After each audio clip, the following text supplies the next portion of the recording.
Vadodara CID ક્રાઇમમાં એક ફરિયાદ નોંધાઈ છે, જેમાં એવો દાવો કરવામાં આવ્યો છે કે મહીસાગર જિલ્લામાં નલ સે જલ યોજનામાં 123 કરોડ રૂપિયાનું કૌભાંડ આચરવામાં આવ્યું છે.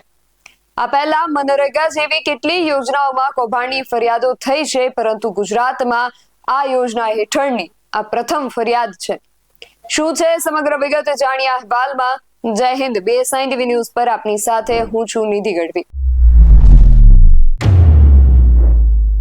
મહીસાગર જિલ્લામાં નલ સે જલ યોજનામાં 123 કરોડ રૂપિયાના કથિત કૌભાંડનો પર્દાફાશ થયો છે, જેમાં લુણાવાડા વાસ્મોના તત્કાલીન યુનિટ મેનેજર એજી રાજપરા સહિત 11 કરાર આધારિત ટેકનિકલ આસિસ્ટન્ટ સામે વડોદરા સીઆઈડી ક્રાઇમમાં ફરિયાદ નોંધાઈ છે.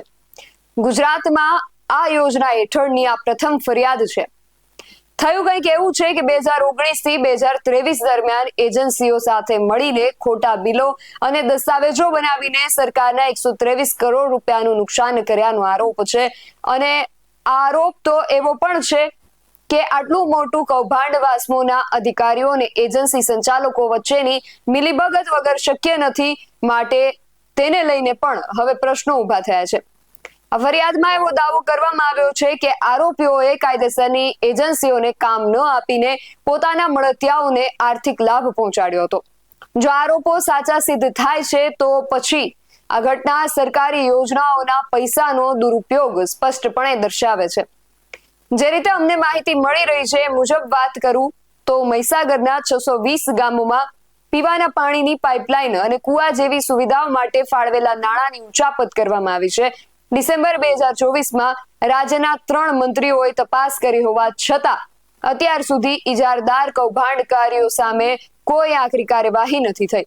માત્ર કામગીરી પર પ્રતિબંધ એટલે કે ડીબાટ મૂકવામાં આવ્યો છે. આ બધું જોતા આ કૌભાંડમાં સામેલ મોટા માથાઓને છાવરવામાં આવી રહ્યા છે કે કેમ, તેવો પણ એક મોટો પ્રશ્ન ઉઠી રહ્યો છે.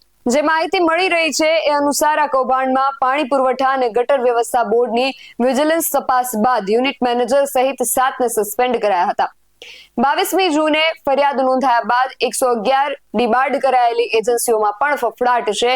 અને જે રીતે ઘણીવાર થતું આવ્યું છે કે મગરમચ્છો બચી જાય છે અને માત્ર નાના માછલાઓ જ પકડવા આવી જાય છે.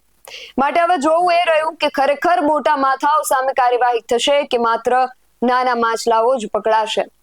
આ વિશે તમારું શું માનવું છે અમને કમેન્ટ કરીને ચોક્કસથી જણાવજો. આવા જ વધુ અહેવાલો સાથે મળતા રહીશું. તમે મારી YouTube ચેનલને સબસ્ક્રાઇબ કરવાનું અને અમને Facebook અને Instagram પર ફોલો કરવાનું ભૂલશો નહીં. બાકી અમને અપડેટ્સ માટે આપ જોતા રહો BSI TV ન્યૂઝ. નમસ્કાર.